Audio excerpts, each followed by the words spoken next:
Ok, você já colocou a gravar? Já. Boa, obrigada.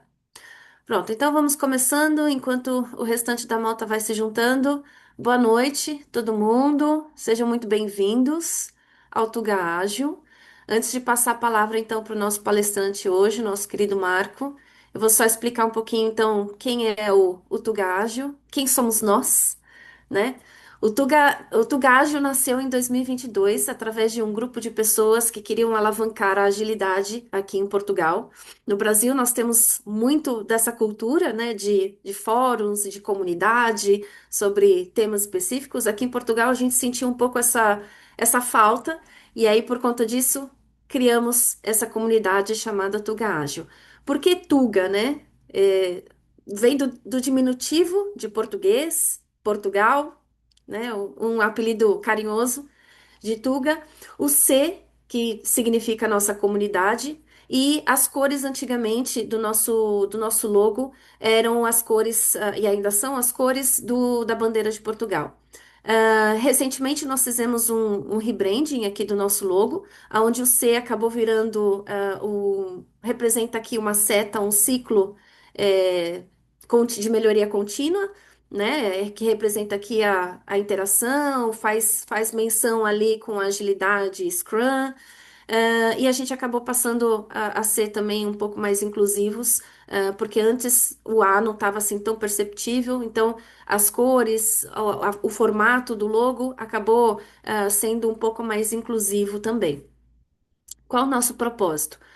Nosso propósito é sermos referência de agilidade em Portugal, que fomenta a cultura da inovação, colaboração e da resiliência no mundo em constante evolução. Ou seja, a gente quer fortalecer e amplificar a agilidade e inovação para o máximo de pessoas possível, através da partilha de conhecimento e troca de experiências. A gente quer fazer a diferença aqui em Portugal. Pronto, mas quem faz parte dessa comunidade, quem faz o Tuga Ágil acontecer? Esses são os nossos staffs. A Raquel que está aqui comigo, a Silvia, o Fábio, o Thiago, a Marina e o Alex também fazem parte do nosso staff. E são essas as pessoas que fazem todos esses eventos acontecerem aqui no Tuga Ágil. Aqui eu deixei os nossos links, mais para frente eu deixei um QR Code também para vocês conhecerem as nossas redes sociais, o nosso site. Ainda sobre a nossa comunidade, em números, né? Nós já tivemos mais de 60 eventos realizados através do Tuga Ágil, mais de 70 speakers trocando conhecimento, fomentando conhecimento aqui na nossa comunidade, mais de 30 empresas apoiadoras aqui. Tivemos 3 squads num projeto de voluntariado e o case do Tuga Ágil já foi apresentado aqui em algumas empresas como na Sonai e algumas outras empresas grandes, a nossa comunidade já serviu aqui de case. E o ano passado, onde foi nosso grande marco histórico aqui da nossa comunidade, foi que nós fomos realizadores ou organizadores do RSG Lisbon, que é o Regional Scrum Gathering, que é um evento muito conhecido, um evento grande que acontece no mundo todo. E aqui em Portugal nós fomos os organizadores. E para esse ano nós voltamos a seremos por 2 vezes consecutivas os organizadores do RSG Lisbon. Aqui algumas das nossas empresas parceiras. E aqui deixei o QR Code. Então, de novo, esse ano seremos novamente os organizadores do RSG Lisbon. Ainda não tem o local exato, mas fiquem antenados aqui nas nossas redes sociais para vocês terem todas as novidades. Inclusive, existe uma lista de espera para a compra dos tickets, e quem tiver nessa lista de espera através do nosso site vai conseguir comprar depois os tickets com desconto. Pronto, deixei aqui o QR Code para vocês se juntarem nas nossas redes sociais, conhecerem um pouquinho mais também do Tuga Ágil. Quem tiver interesse, inclusive, no nosso site, existe uma área para quem quiser partilhar conhecimento, quem tiver interesse de fazer. palestra e fazer esses workshops aqui com a gente, quem tiver essa intenção, no nosso site tem um local que vocês conseguem submeter a intenção de palestra de vocês, ou então entre em contato com a gente através das nossas redes sociais e a gente vai conversando para a gente poder também montar um evento, que o nosso propósito é justamente essa partilha de conhecimento e experiência. Quem quiser também ser apoiador, também tem um link lá no site, é só vocês entrarem por lá, tá bem? Pronto, então agora passo a palavra então para o Marco. Fiquem até o final, que no final a gente vai ter um sorteio de uma vaga de uma formação de liderança aqui do nosso Marco. Então, Marco, passo a palavra. Consegue partilhar do seu lado agora? Deixa eu Sim, parar a partilha do meu lado. deixa eu Aí, ver aí se vai. Acho que isso. foi, né? Peraí, Já deixa tá eu. assim, Marco. Sim, Já Já tá? tá, né? Pô, Já tá. Tá, então deixa eu só recuperar aqui a tela, que agora eu não tô vendo ninguém, mas peraí. Aqui.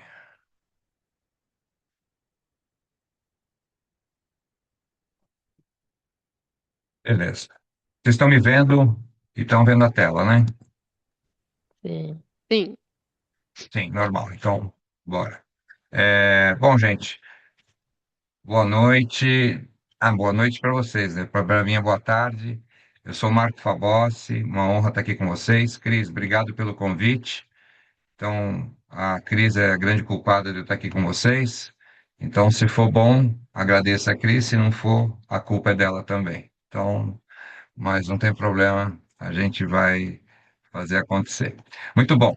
É, eu quero falar com vocês sobre esses dois temas hoje, né? Sobre modelos mentais e accountability. Eu não sou especialista em ágil, eu conheço um pouco do modelo ágil, né?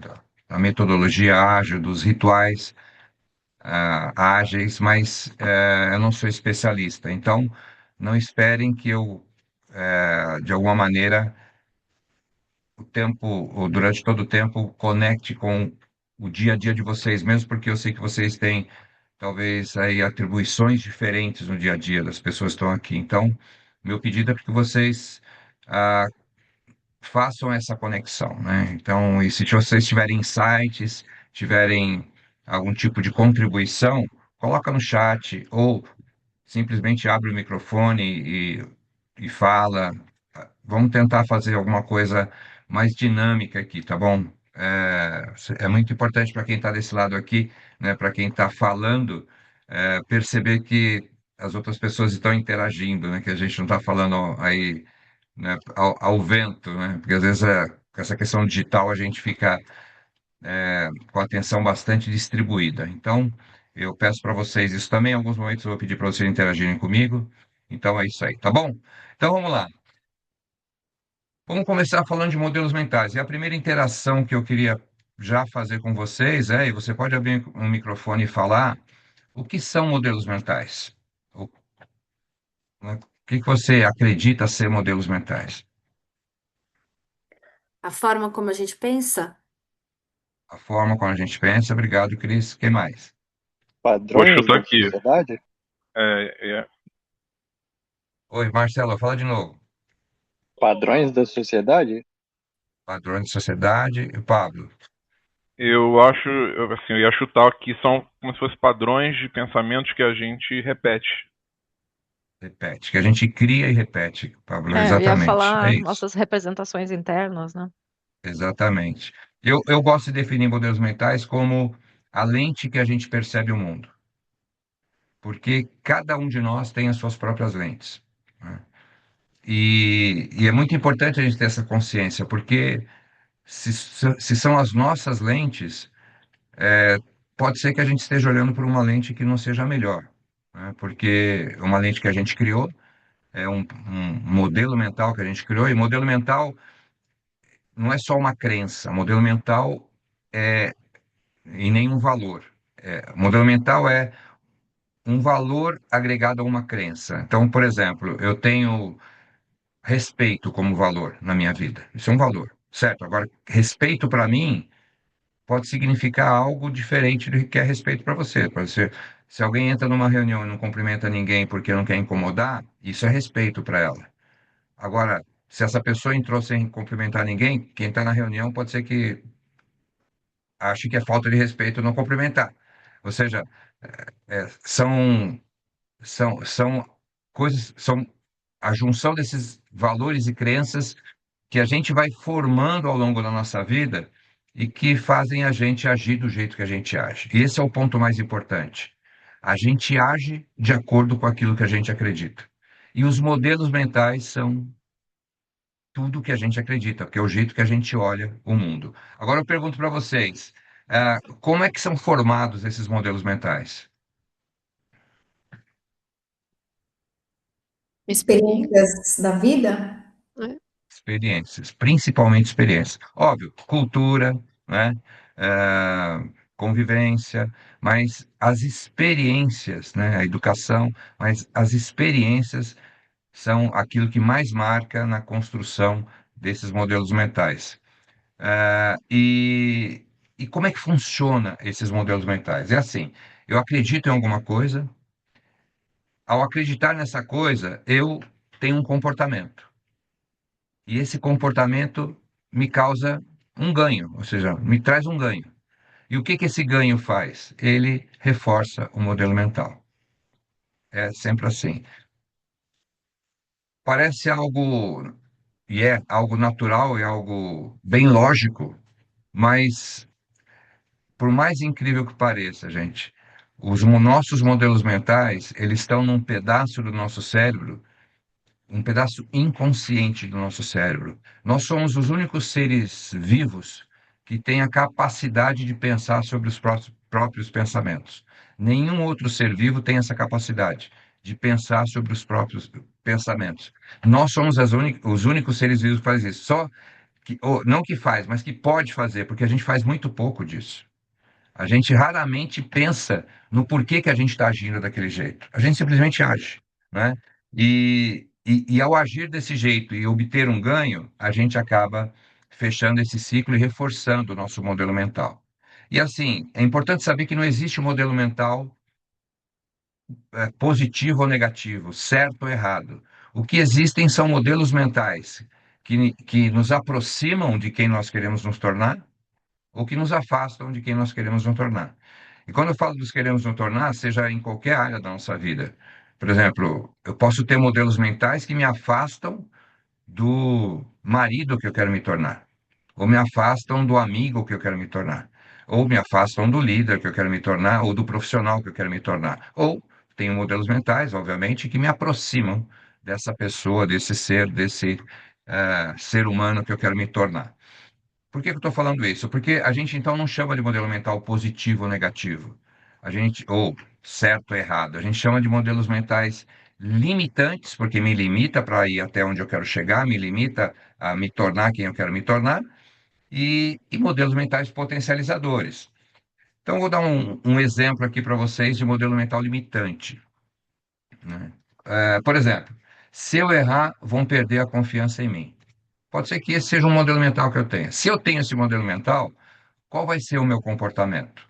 Eu vou tomar decisões conservadoras, eu vou evitar experimentar, porque se eu experimentar eu tenho a chance maior de errar, eu vou esconder algumas falhas pequenas, né, para ninguém perceber, e vou postergar más notícias, porque isso faz parte, né, assim, de talvez trazer uma notícia errada. Eu tenho algum ganho aqui? O que que vocês acham? Ah, sim, porque aí eu me protejo, Tem, tô na zona de tem. conforto, talvez. O ganho é esse, eu preservo a imagem, né, de competência e evito a exposição. Esse é o ganho, que é muito importante para mim. E esse ganho reforça esse modelo mental. Se eu errar, as pessoas vão perder a confiança em mim.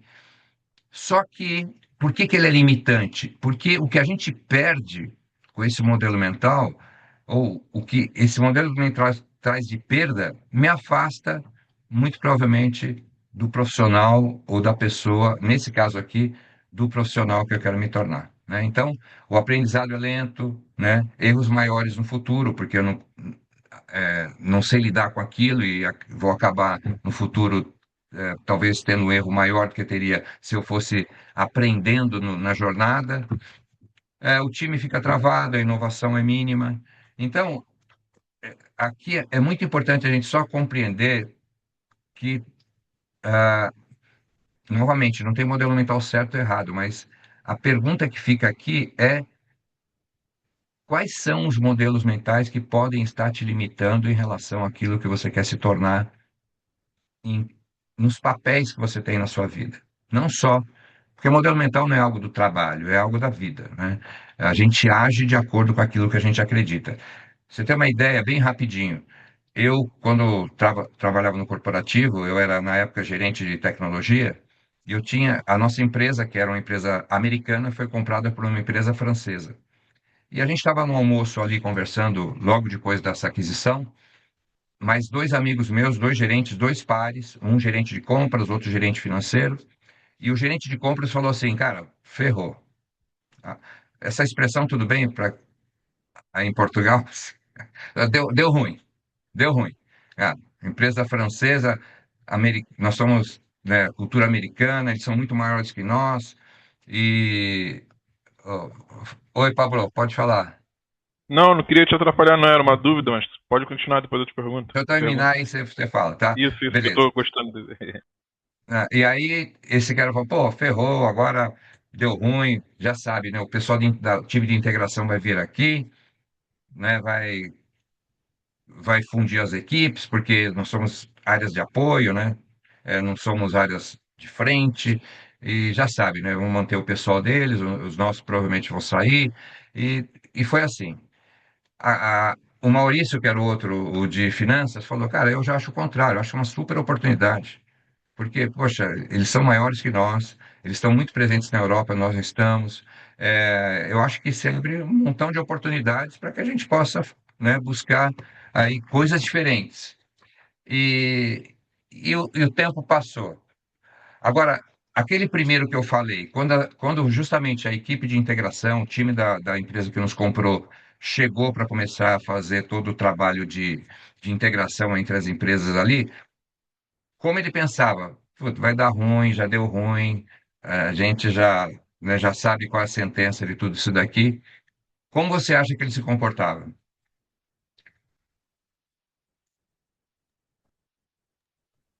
Com resistência? Resistência. Fechada. Resistência, não colaborava, negativo, tudo para ele não dava certo, ocultava informação. O que aconteceu em pouco tempo com essa pessoa? Vou Foi desligar. demitida. E o que que ela falou no final? Ninguém entendia ela. Eu sabia que ia dar Não, ruim. eu já sabia. Eu já sabia. E esse é o ponto do modelo mental. O modelo mental é uma profecia autorrealizável. Porque inconscientemente a gente trabalha para fazer valer aquilo que a gente acredita. Por isso que tudo que nós vamos conversar em relação ao accountability tem a ver com o que a gente está conversando agora e tem a ver com tudo que a gente faz na vida. Porque, assim, a gente raramente para pensar em que historinha a gente está contando para a gente para agir daquela maneira. E a gente sabe quando a gente não age legal, quando a gente faz alguma coisa que não nos aproxima de quem a gente quer se tornar.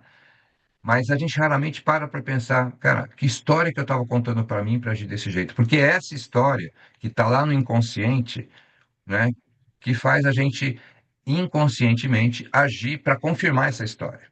Porque o Maurício, aquele outro parceiro que estava comigo ali, aquele par que estava comigo, em pouco tempo ele estava estudando francês. Em um ano ele foi ser o financeiro, CFO da subsidiária do México. Do México ele foi para os Estados Unidos, na mesma empresa, fez carreira lá, depois saiu da empresa, está em outro lugar, mas continua vivendo nos Estados Unidos. Ou seja, a gente age para confirmar, para afirmar aquilo que a gente acredita. Por isso que entender modelos mentais e começar a perceber os seus próprios modelos mentais, aqueles que te limitam e potencializam, é muito importante. Fala aí, Pablo. tenho uma dúvida. Quando você fala sobre modelos mentais, a gente pode associar, tem alguma relação com a mentalidade fixa e mentalidade de crescimento? Sim, são dois modelos mentais diferentes, total. A mentalidade fixa é aquela, eu já sei tudo, não preciso, se eu já sei tudo, qual é o meu comportamento? Eu não aplico para aprender mais nada, porque eu já sei tudo, não é? O que que eu ganho com isso? O meu ego continua bem alimentado com relação a. E assim, o Mindset, que é o livro da Carol Dweck, né, é puramente isso, né? São É por mindset, isso que eu modelo perguntei. mental. É exatamente isso, né? Total, tem tudo a ver. Obrigado por perguntar e tem tudo a ver, né? O mindset de crescimento já pensa completamente diferente, né? Eu ainda não sei. Se eu ainda não sei, eu posso aprender. E aí eu vou atrás e faço a coisa acontecer. Um outro modelo mental, só de exemplo aqui, se eu pedir ajuda, vão achar que eu não dou conta, né? Então, esse é um modelo mental comum, inclusive, no nosso dia a dia. Se eu penso assim, eu vou tentar resolver tudo sozinho, eu evito compartilhar, né, as dúvidas e eu escondo, né, se eu tenho alguma dúvida aí. Eu, eu ganho alguma coisa, assim, eu não tenho a sensação de autossuficiência. Isso me faz bem, né? Eu alimento o meu ego e isso, de alguma maneira, também reforça o modelo mental. Agora, a perda que eu tenho aqui é muito grande, né, e me limita muito, porque as decisões são mais lentas, os erros são é, ah, assim, erros evitáveis acontecem, a sobrecarga e a queda de performance também acontece. Então, é isso. O que eu só queria trazer para vocês é isso, a consciência de que tudo que a gente acredita, né, as historinhas que a gente conta para a gente, que esse é o jeito mais simples de você identificar um modelo mental, é você, quando você identificar que você faz alguma coisa que não era bem o que você queria fazer, ou que você sabe que o resultado não foi legal, ou que você sabe que não foi a melhor forma que você poderia ter feito, ou o contrário, mas principalmente quando a coisa não está indo bem, poxa, pergunta para você mesmo, cara, que história eu contei para mim para agir daquele jeito? Porque essa história é o seu modelo mental. E pergunta, essa história, esse modelo mental, está me aproximando ou me afastando de quem eu quero me tornar nesse papel que eu exerço na minha vida? Se estiver te afastando, cara, a gente tem que repensar isso. Eu vou te dar um toque ali de como fazer isso. Mas só queria te trazer essa consciência. Você vê o poder desse negócio aqui? Depois você procura e estuda um pouco sobre isso, que eu acho que é legal para você. Tem um tema chamado efeito Pigmalião. O que que esse efeito Pigmalião traz como máxima? As pessoas alinham a sua entrega à expectativa que elas percebem da sua liderança. Então, se a expectativa da minha liderança é que eu entregue bastante, que eu entregue bem, eu vou alinhar minha entrega a isso. E o contrário também é verdadeiro. Agora, o que acontece na maioria dos casos na liderança? Eu inconscientemente olho para uma pessoa ou percebo o dia a dia daquela pessoa e na minha mente vem aquilo assim: "Hum, acho que essa pessoa não vai. Eu não, acho que não vai." Aí eu olho para outra e falo, pô, essa vai. Qual é o comportamento de um líder que olha para uma pessoa e fala, acho que essa pessoa não vai? Qual é o comportamento do líder com essa pessoa em geral?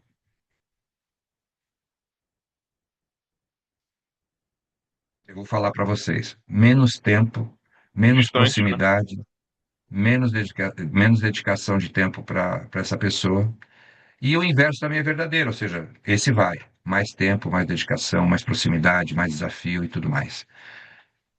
E sabe o que acontece no final? Essa pessoa que eu achei que vai e fiz tudo isso, o que acontece com ela? Ela vai. E o que que eu digo no final? Eu sabia, ó, olho clínico. Eu já sabia que essa pessoa iria. E para o outro, que eu não tenho a mesma dedicação, a mesma proximidade, os mesmos desafios, não vai. E no final eu digo, eu também já sabia.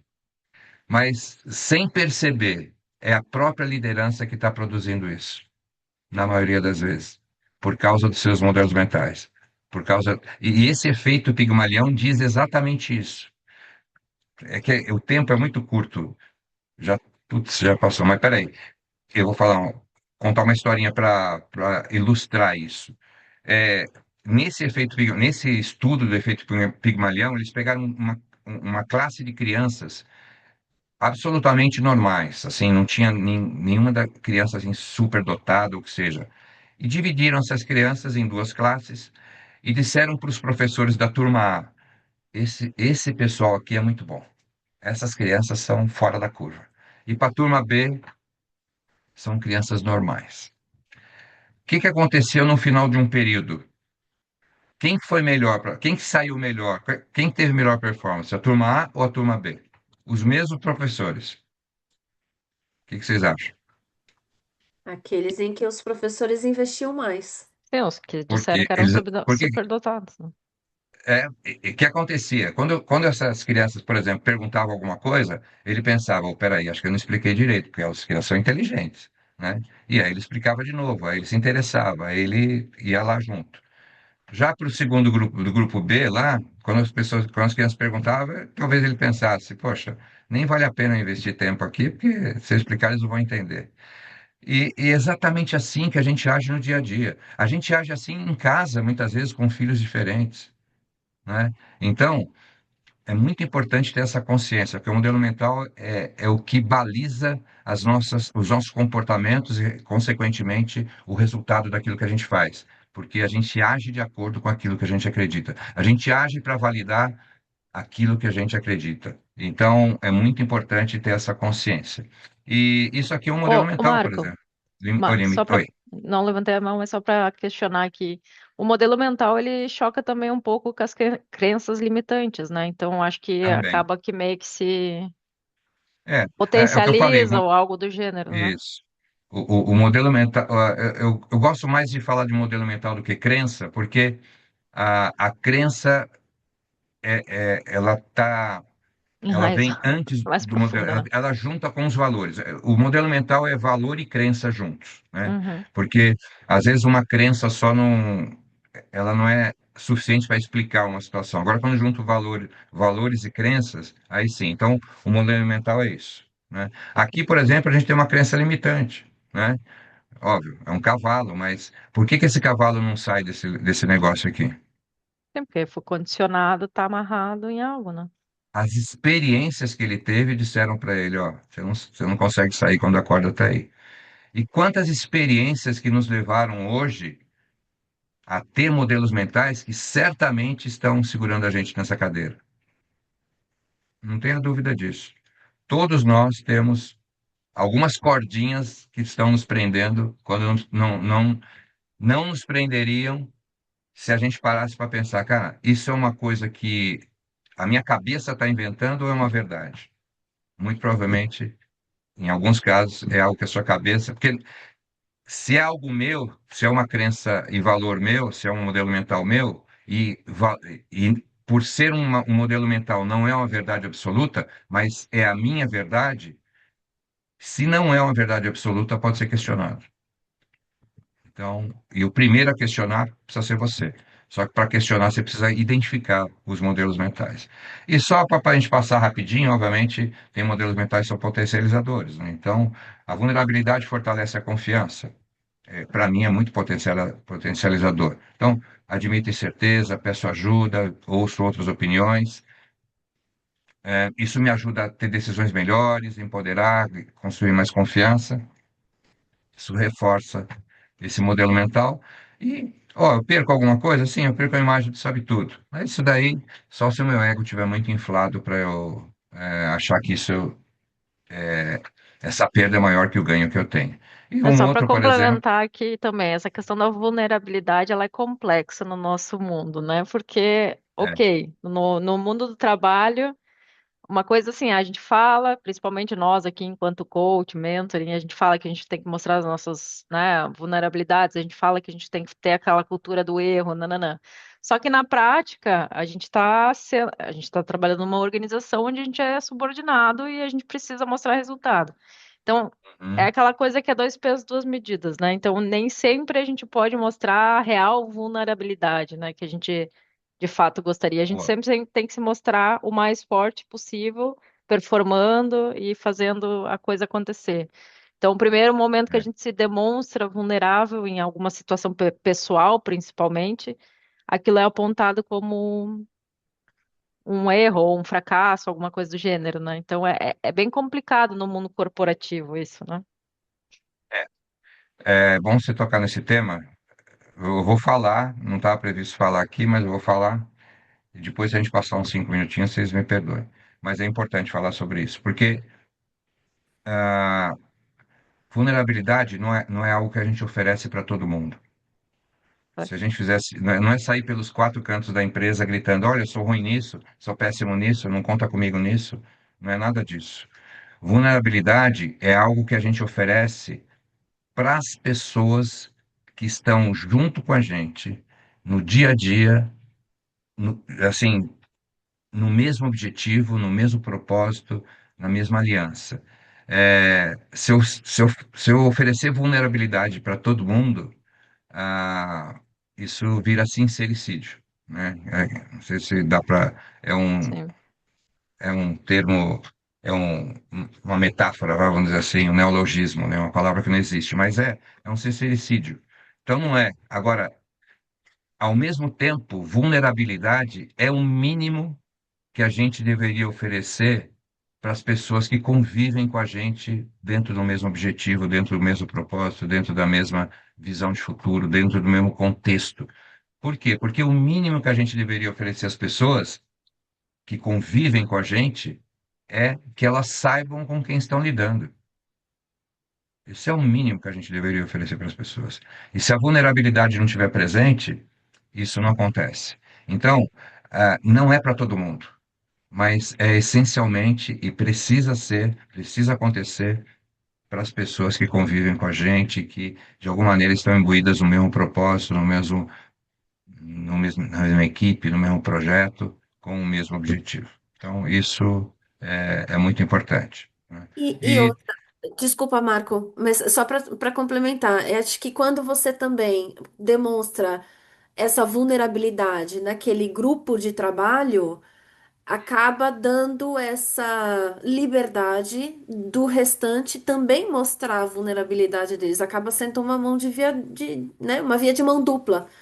é, Se demonstra essa vulnerabilidade, o restante também tem essa mesma liberdade e cria esse núcleo de confiança naquele grupo de trabalho. E as pessoas passam a. principalmente se você está na liderança de um time, de um squad, de uma área. Vou usar uma palavra aqui, vocês me desculpem, tá, pessoal, mas só para gravar. Eu, eu sou mentor de líderes, vocês sabem disso, e trabalho com liderança. E uma assim, das atividades que os mentorados fazem, os líderes, né, que são mentorados por mim, fazem muitas vezes, é, dependendo do contexto, mas na maioria das vezes, eu peço para eles fazerem com a equipe deles, quinzenalmente, mensalmente, uma reunião de cagadas. Ou seja, vamos sentar aqui e vamos conversar sobre o que nós fizemos de errado, né? E quem é o primeiro a colocar as suas na mesa? É o líder, justamente pelo que a Cris exato. está falando. Por quê? Porque é aí que eu começo a construir um ambiente. Porque olha só, gente, como é que eu vou sangrar se eu estou nadando num tanque de tubarões? Não vou sangrar, porque se eu sangrar, eles vão me comer vivo. Então, é, essa construção desse ambiente, que eu quero falar com vocês agora logo em seguida, é que faz com que isso seja possível, porque senão a gente não consegue ser a gente mesmo e a gente não consegue ser autêntico. Quando a gente não é autêntico, isso compromete o relacionamento e a confiança. E sem vulnerabilidade não dá para ser autêntico. Então tem um montão de coisa que vai junto, né?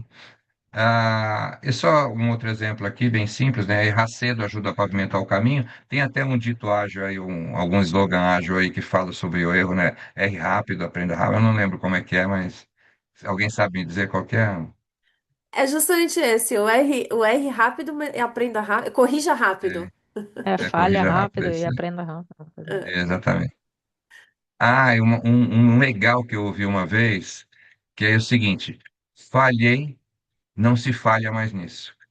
É um trocadilho com falei, não se fala mais nisso, né? Mas falhei, não se falha mais nisso. É, e aqui, então, se eu tenho, né, esse modelo mental de que, óbvio, ninguém sai de casa para errar, né? Eu vou falar sobre isso com vocês agora, mas erramos, vamos aprender com esse erro, não vamos, né? Mas, novamente, eu preciso criar um contexto, criar um ambiente para que isso aconteça.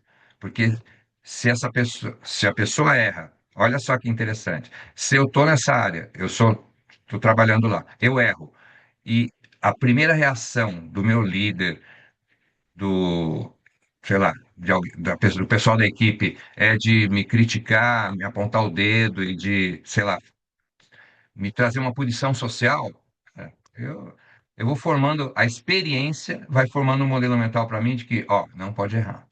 E aí eu não vou errar, né? E aí já fica limitante. Aqui eu aprendo, aí isso reforça, e aqui eu perco a oportunidade de falar, né? Que é gostoso falar, não foi minha culpa, né? Mas isso aí a gente é algo leve. Mas a questão é a seguinte, deixo para vocês a pergunta aqui, porque já passei muito do meu tempo aqui que estava planejado para isso, mas vamos embora. Quais são os modelos mentais que te limitam, né? E quais são os que te potencializam? Como você identifica isso? Novamente, fez alguma coisa que você percebeu que, puxa, poderia ter sido melhor, você não fez legal, poderia ter feito de outro jeito, falou que não gostaria de falar para aquela pessoa. Que história você estava contando para você para fazer isso? Esse é o seu modelo mental. Ah, e como é que eu mudo esse modelo mental? Não é um passe de mágica. Se os modelos mentais são formados por experiências, você vai construir um novo modelo mental com novas experiências. Então, você agir ainda não acreditando, mas se você acreditasse, como você agiria, né? Então, esse modelo mental me limita. Que modelo mental me potencializaria? Esse. E se eu acreditasse nesse novo modelo mental, como eu agiria?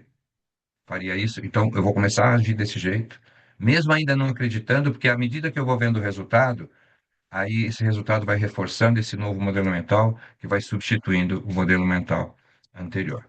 Bom, pessoal, sobre modelo mental, queria só saber de vocês se faz sentido para vocês. Se quiser falar alguma coisa, fica à vontade, que a gente vai para accountability agora.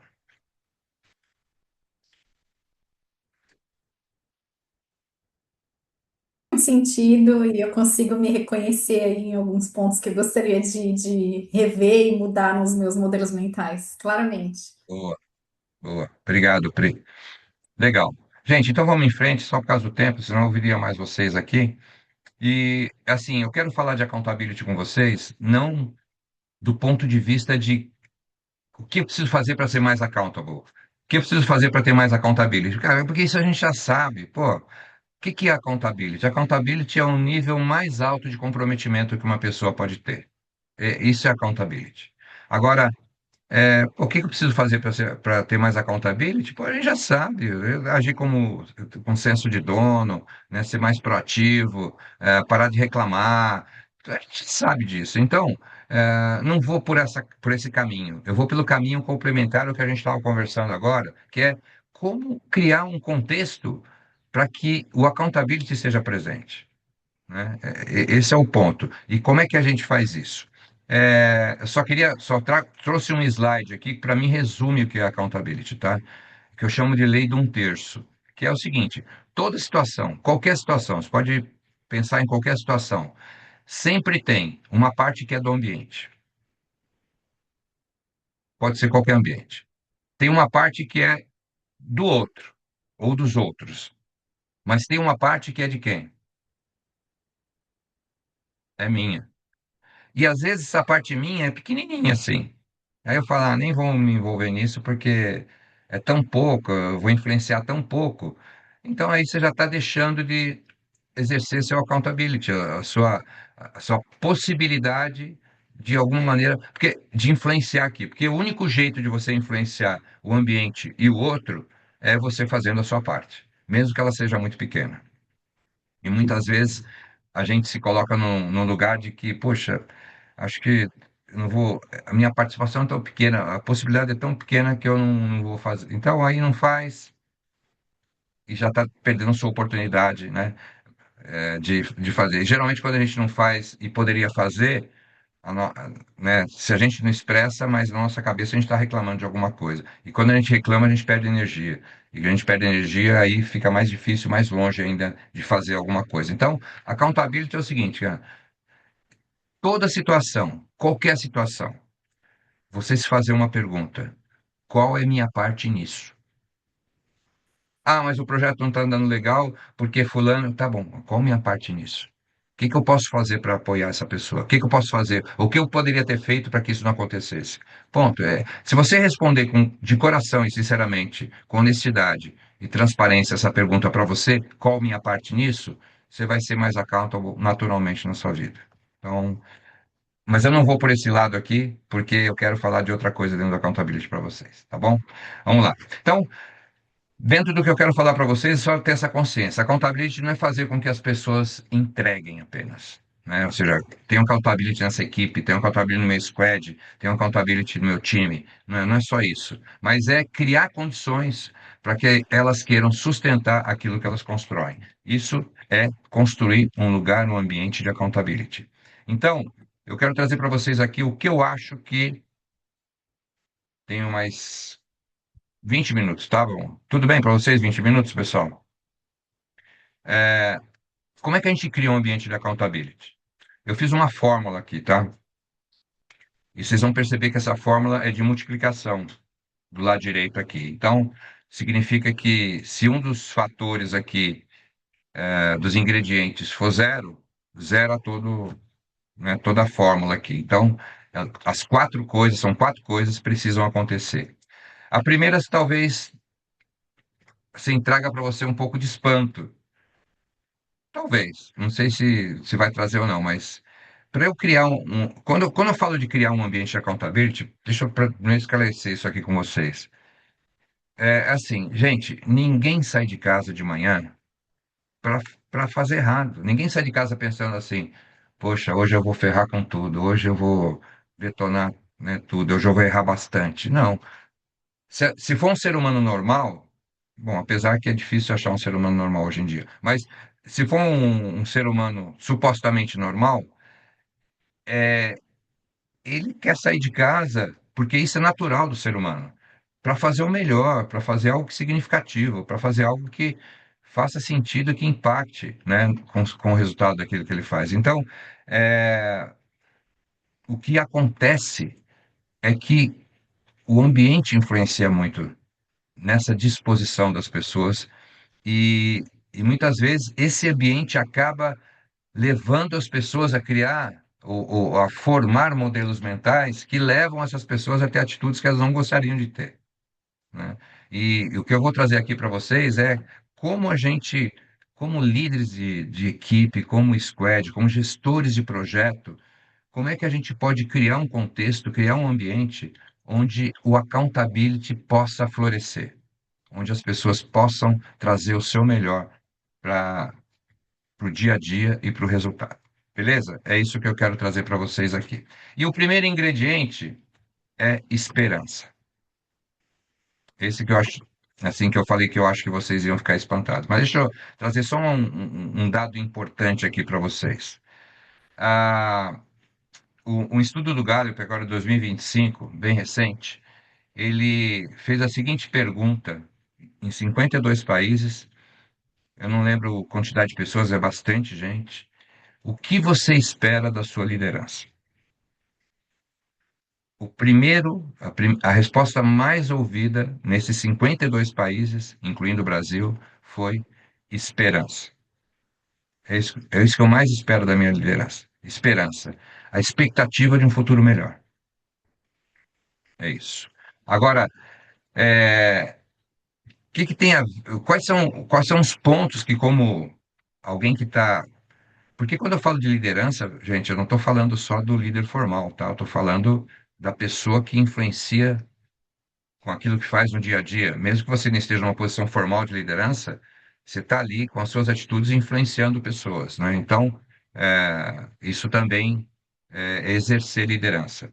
Mas, principalmente, se você está numa posição formal de liderança, seja líder de squad, seja é, gestor de projeto, seja o líder de uma área, você precisa considerar alguns pontos aqui para construir, para fortalecer essa esperança. Primeiro, é ter uma visão de futuro inspiradora.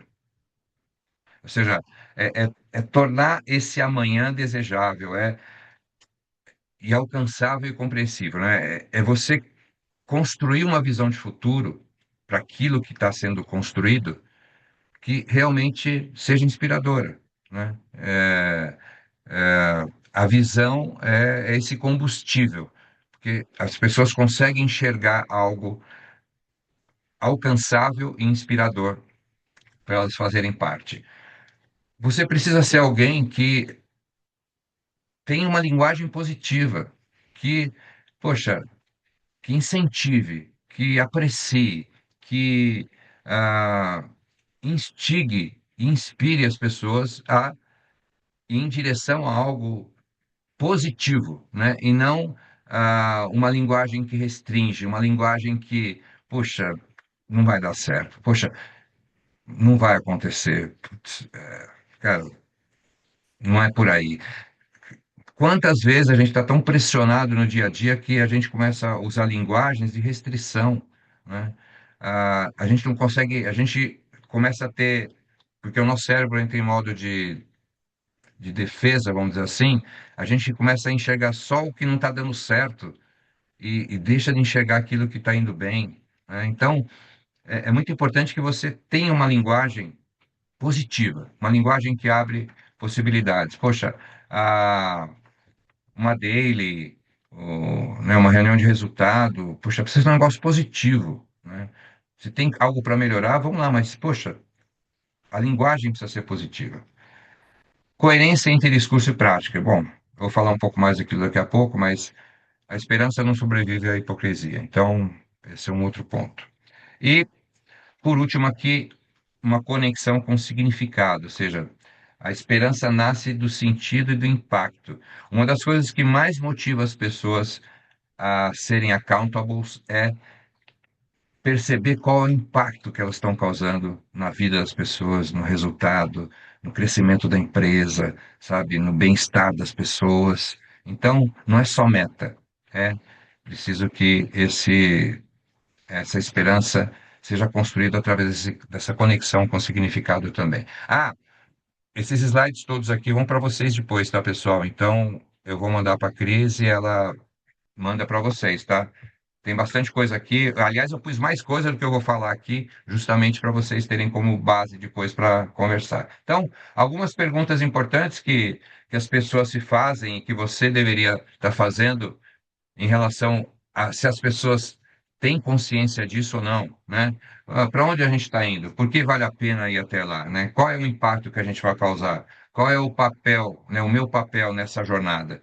Existe lugar para mim, nesse futuro? As pessoas se perguntam isso. E aí, você está conseguindo no dia a dia, nos seus projetos, no seu time, eh, na sua área, você está conseguindo responder essas perguntas? Porque senão as pessoas não têm clareza de futuro e a esperança fica comprometida. E a gente sabe que a esperança é justamente o combustível que nos leva a ir adiante. Então, a esperança começa a desaparecer quando o propósito é substituído por rituais. Isso, para você que trabalha com ágil, é muito importante, porque o ágil, o que mais tem é ritual, né? E aí a gente acaba, sim, se envolvendo nos rituais, cumprindo os rituais e se esquece do propósito. O propósito precisa estar vivo no coração das pessoas. Então, é muito importante, né? Aí o sprint sem significado vira esteira, né? O backlog sem contexto vira checklist. Então, não faz o menor sentido, não cria nenhum sentido de esperança nas pessoas. Então, o primeiro ingrediente é a esperança. O segundo ingrediente é a confiança. E a confiança, eu acho que vocês sabem disso, mas se não sabem, eu tenho um livro sobre confiança, eu vou mostrar aqui já para vocês. E essa mesma pesquisa do Gallup traz como segundo ingrediente, ou seja, a segunda resposta que mais apareceu nesse estudo do Gallup foi confiança. Então, o que vocês esperam do seu líder? Mais que tudo, esperança e confiança. E aí, para mim, esse é o meu livro. Não vende aí em Portugal o papel, né? O livro físico, mas você pode comprar na Amazon aqui do Brasil, se você quiser, né? E é um bom livro, apesar do autor, é um bom livro. E confiança é assim, gente. Confiança a gente não vê, a gente não percebe quando ela está presente. Como o ar que a gente respira. Agora, quando falta confiança, todo mundo sofre. Tudo demora mais, tudo tem que ser dupla checagem, tudo tem que se certificar de que é aquilo mesmo, e aí a coisa fica triste, né? Então, quais são os pilares para a gente construir confiança? O primeiro é ser confiante. Por que que é importante ser confiante? Ou buscar autoconfiança, confiar em si mesmo. Porque se eu não confiar em mim, fica difícil eu confiar nos outros, porque a confiança começa nessa oferta de um voto de confiança. Eu só consigo ofertar daquilo que eu tenho. Se eu não tenho confiança do lado de dentro, eu não vou conseguir oferecer para as outras pessoas. E aí eu começo a ser uma pessoa que desconfia de todo mundo, que fica microgerenciando. Por quê? Porque eu não confio, eu não posso oferecer confiança. Não confio lá de dentro, eu não posso oferecer isso para as pessoas. Uma vez que eu tenho, então, essa confiança do lado de dentro, e o ser confiante inclui a vulnerabilidade que a gente falou aqui também. Aí, então, eu posso oferecer confiança para as pessoas. E quando eu ofereço confiança para as pessoas, eu também, quando eu ofereço para as pessoas alguém confiável, ou seja, eu mereço essa confiança, alguém honesto, íntegro, transparente, ético, então esse ciclo vai se fechando. Então, uma relação de confiança se constrói sendo confiante, né? Uma construção de confiança, sendo confiante, oferecendo essa confiança, confiando nas pessoas, por exemplo, ou empoderando as pessoas, deixando que as pessoas cresçam, se desenvolvam, demonstrando interesse genuíno pelas pessoas, né? É, parando para escutar as pessoas. Isso é demonstrar que eu confio nas pessoas. E aí oferecer para as pessoas alguém confiável. Só isso, né? Alguém que busca não falar mentiras, alguém que busca cumprir aquilo que fala, alguém que usa o exemplo como algo muito mais poderoso do que qualquer palavra. Então, esse ciclo ele vai se retroalimentando. E por isso aí a pergunta que fica para a gente aqui é: quão confiante, confiável e que confia é a pessoa que você está oferecendo ao mundo? Porque é isso que esse ciclo é que vai permitir que você construa verdadeiras relações de confiança. Muito bem. Terceiro ingrediente. Estou correndo aqui porque senão vou tomar muito tempo de vocês. É segurança psicológica. Bom, segurança psicológica é diferente de confiança, tá? Confiança é algo que eu tenho com você. É uma coisa eu e você, na relação. É algo que eu posso ter uma certa autonomia. Por quê? Porque eu posso decidir qual é o nível de confiança que eu vou oferecer para você nessa relação, ou se eu vou confiar ou não vou confiar, mas eu decido isso. Então, eu tenho uma certa autonomia. Na segurança psicológica, é algo que acontece na equipe, no time, no contexto, no ambiente. E não é algo que eu tenho controle. Por quê? Porque é algo que o ambiente me oferece. Então, a segurança psicológica é um dos ingredientes mais importantes para construir aquilo que a gente veio falando lá de trás. Aqui é um lugar que eu posso ser eu mesmo, um lugar que eu posso errar e não vou ser punido por isso. Obviamente, não estou falando da apologia ao erro, mas do erro inédito, principalmente. Aqui é um lugar que eu posso pedir ajuda, que eu posso dizer não sei. Isso é segurança psicológica, porque quando eu faço isso, eu não vou ter nenhum tipo de punição social. Então, assim, segurança, tenho uma frase de um amigo meu que ele fala, que eu gosto muito, ele fala o seguinte: quanto mais confiável é a rede de segurança de uma pessoa que faz acrobacias, mais ela se arrisca nos movimentos. Isso é segurança psicológica, né? É construir esse lugar onde as pessoas possam se arriscar nos movimentos. Elas possam ser elas mesmas, elas não precisam ser outras pessoas ou ser diferentes para atender a sua expectativa, vamos dizer assim. Então, a segurança psicológica tem três premissas grandes aqui. Tem gente atrás do crachá, a gente precisa de gente para ser gente, porque somos seres relacionais, e ninguém muda ninguém, mas ninguém muda sozinho. Então, a segurança psicológica ela traz essas três premissas que nos ajudam a entender como ela funciona. Então, eu vou deixar isso aqui para vocês. Eu não vou falar sobre isso aqui, mas o que é segurança psicológica está aqui, mas eu já falei para vocês. É esse lugar que eu posso ser eu mesmo, tá? Sem sofrer punição social. E punição social são justamente esses riscos interpessoais que estão aqui. Eu posso cometer um erro, eu posso expressar minhas emoções, eu posso desafiar o status quo, eu posso pedir ajuda, eu posso admitir que não sei. Esse lugar é um lugar de segurança psicológica, né? E como é que ela se constrói, a segurança psicológica? Aliás, gosto dessa frase também que eu sempre trago, que é: ah, mas aqui na minha equipe é tudo calmo, é tudo tranquilo, a gente aqui não tem discussão, não tem. Pô, então tem um problema na sua equipe, desculpa. Isso não é segurança psicológica. Segurança psicológica é quando a gente tem liberdade para falar o que precisa ser falado e conversar sobre isso, aprender com isso e crescer com isso também. É, E aí, esse é o nosso papel principal na segurança psicológica, é diminuir o atrito social e aumentar o atrito intelectual. É o principal papel que a gente tem nesse negócio. E a segurança psicológica, ela acontece em 4 estágios. Eu primeiro sinto segurança para pertencer, e aí entra muito forte a questão da inclusão. E aqui eu quero só lembrar vocês uma coisa, gente. Eu não estou falando só de inclusão dos grandes grupos de, de etnia, de gênero, de idade, de PCD, nada disso. Nada disso não. Isso também, mas não é só isso. Porque a gente não tropeça em montanhas, a gente tropeça naquilo que a gente não consegue enxergar. Aqui eu estou falando, principalmente dentro desse contexto de segurança psicológica, da inclusão e da diversidade cognitiva. Porque um dos maiores as maiores armadilhas da falta de segurança psicológica é o fato de que as pessoas têm ideias diferentes e a gente não compreende isso, a gente não aceita isso. Então, principalmente se eu sou líder desse lugar, se eu exerço a liderança aqui, todo mundo tem que pensar como eu, ou se pensar diferente de mim, já não serve mais. Então, essa inclusão, principalmente na segurança psicológica, tem a ver com essa diversidade cognitiva, essa aceitação de diversidade cognitiva. Uma vez que eu tenho segurança para aprender, eu tenho para pertencer, eu passo a ter segurança para aprender. E aí a abertura para conversar é o que faz a diferença. Tendo segurança para pertencer, aprender, tenho segurança, então, eu passo a ter segurança para contribuir.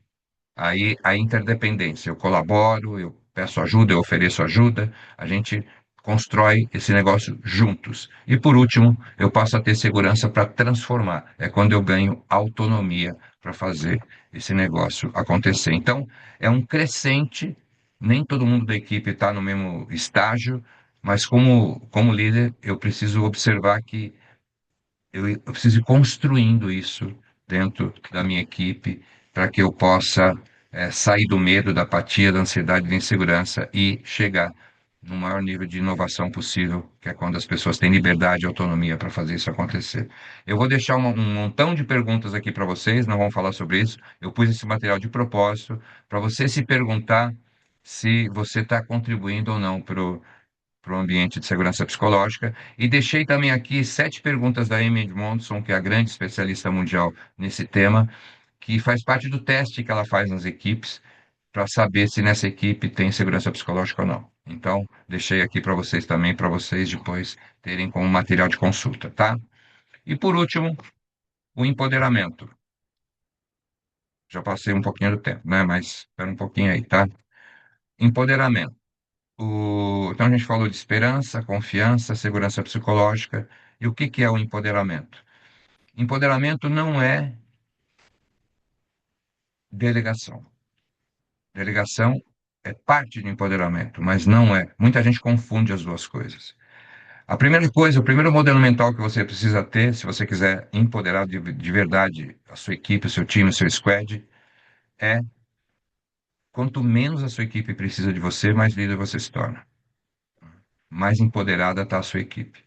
Então, essa é uma premissa que você precisa ter como modelo mental para você conseguir, então, exercer o empoderamento, que é um processo, né? Então, o que que é empoderar? É você permitir que as pessoas sejam a sua melhor versão e façam, e exerçam seu melhor potencial, maior potencial naquilo que elas fazem.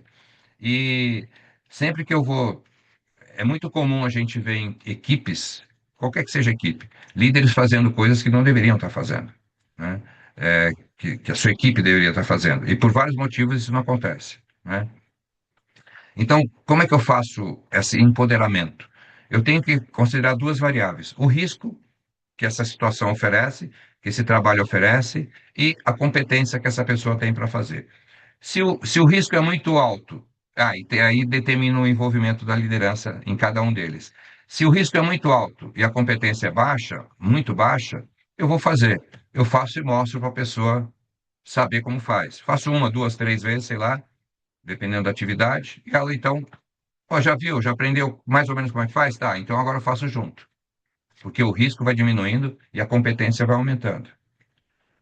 Fiz um pouco mais junto com ela. Ah, agora eu fico perto, mas deixo ela fazer, porque ela já sabe fazer, o risco diminuiu, a competência aumentou, então eu deixo ela fazer. Passou um tempo, já vi que já dá para ir para o próximo estágio, porque a competência aumentou e o risco diminuiu, consequentemente, eu faço perguntas, eu começo a instigar essa pessoa, tá bom, como é que você pode fazer melhor esse negócio? Que outras maneiras tem de fazer isso daí? Dá para fazer de um jeito diferente? Quem pode te ajudar a fazer isso daí, ou pensar em fazer isso aí de um outro jeito também? Ou seja, você vai instigando e, né, ampliando a consciência da pessoa, porque ela já está bem mergulhada naquele negócio. E uma vez que, né, ela já domina aquele negócio, então aí sim é o momento de delegar, é o momento de encerrar o ciclo de empoderamento. Então, assim, por que que eu trago isso para vocês e é tão importante olhar isso? Porque a mesma pessoa em atividades diferentes, vai estar em ciclos diferentes aqui, em estágios diferentes.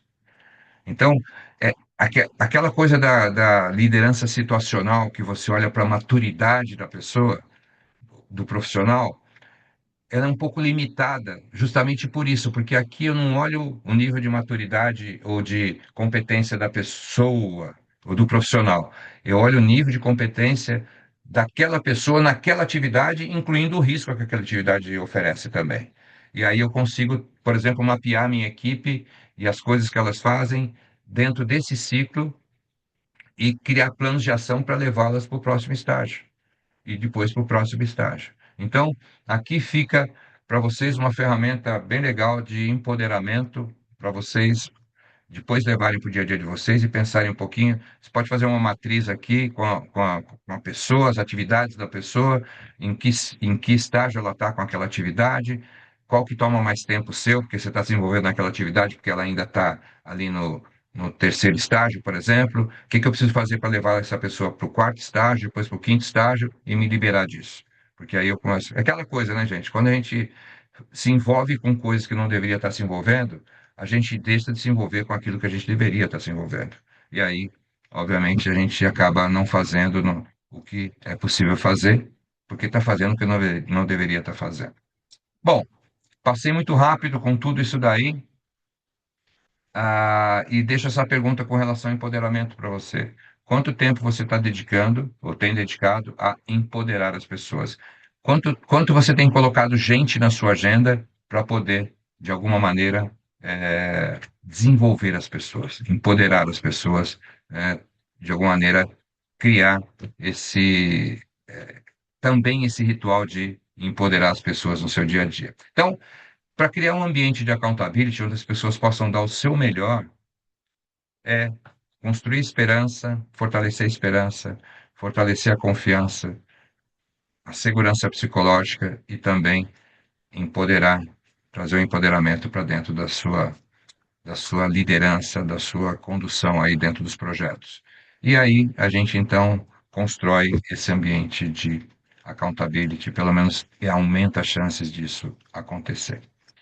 E tudo isso para a gente construir um futuro melhor, né, gente? Que esse é o nosso objetivo.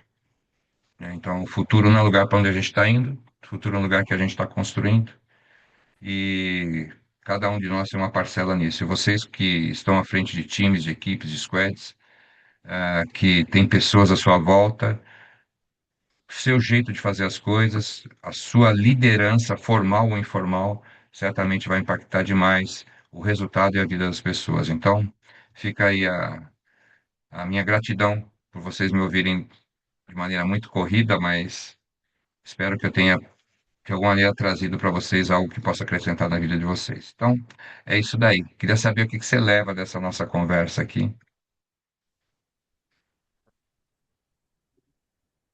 E aí, Malta?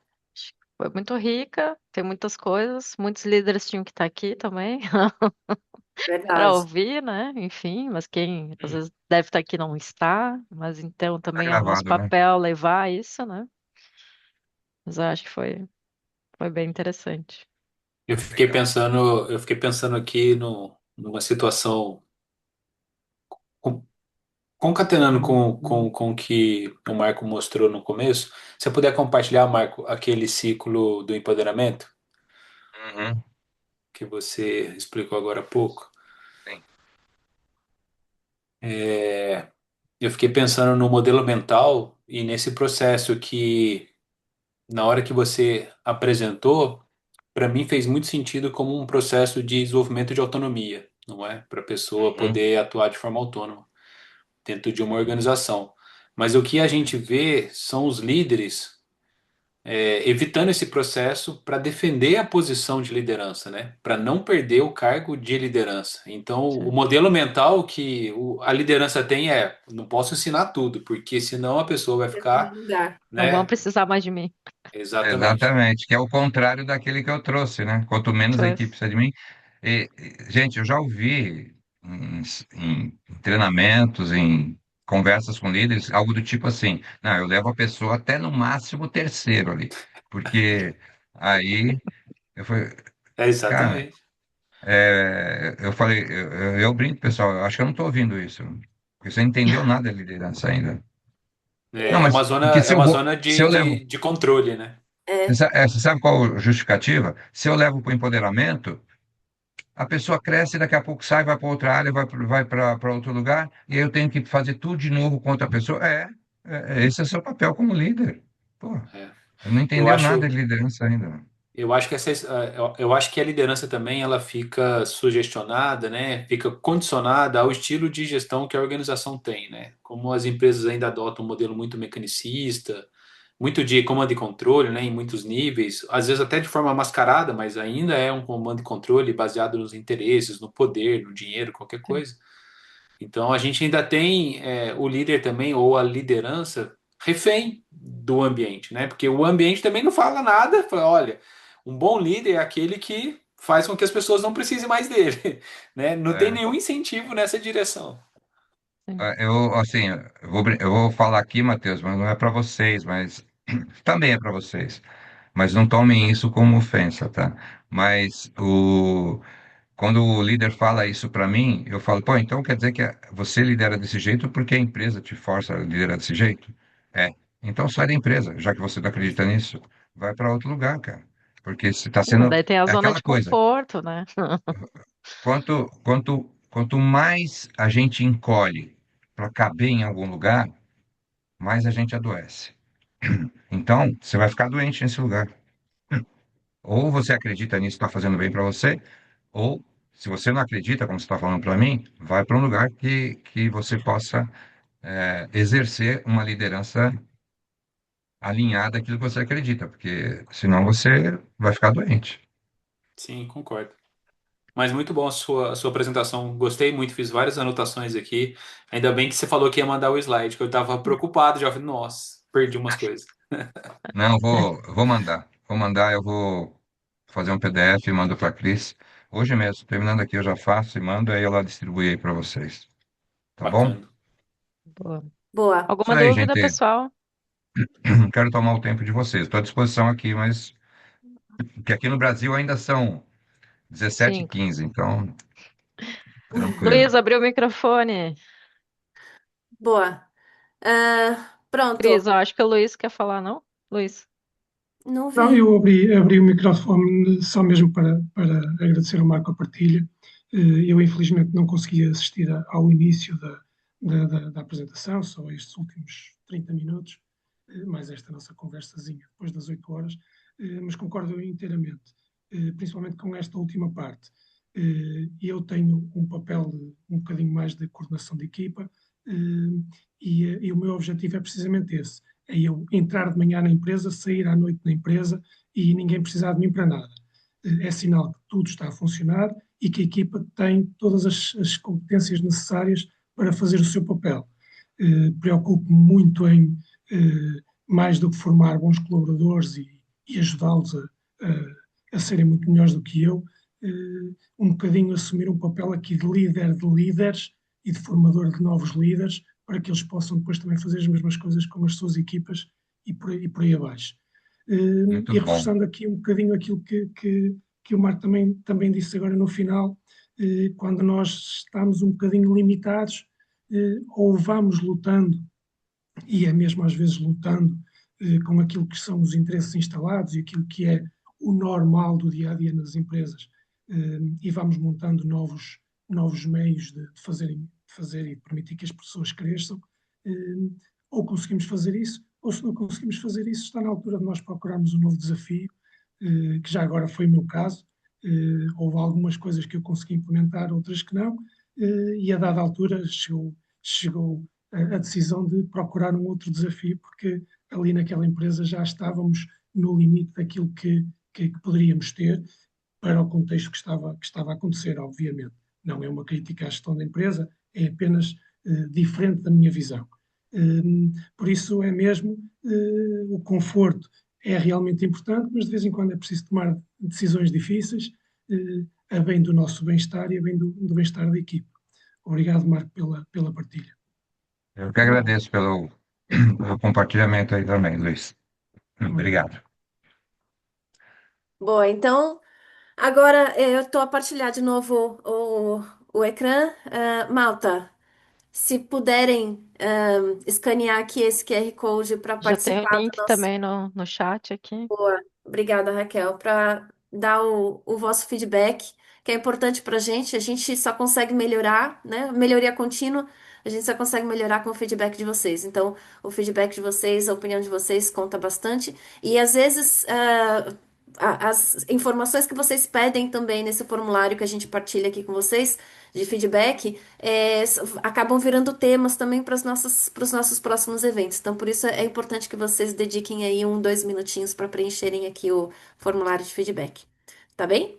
E agora vamos para o nosso sorteio. E Boa. Agora vamos eu tenho que sortear. roubar a partilha.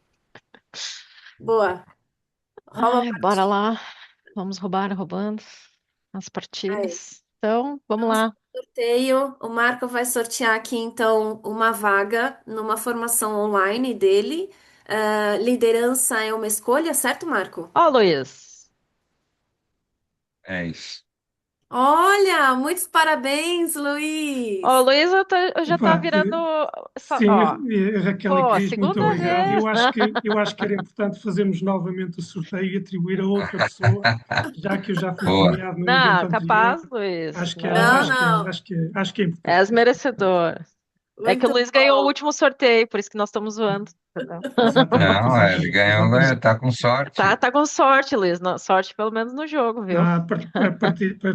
Faz novo sorteio, Marco, partilha com outra pessoa. Não, Eh, não, foi merecido. Muitos parabéns, Luiz. E agora eu ia pedir para quem ainda está com a câmera desligada, se Pra pudesse, gente parar a a gravação gente aqui. ia Peraí. tirar uma fotinho e agradecer aqui a presença de todo mundo. Quem puder ligar, senão a gente tira uma fotinho assim.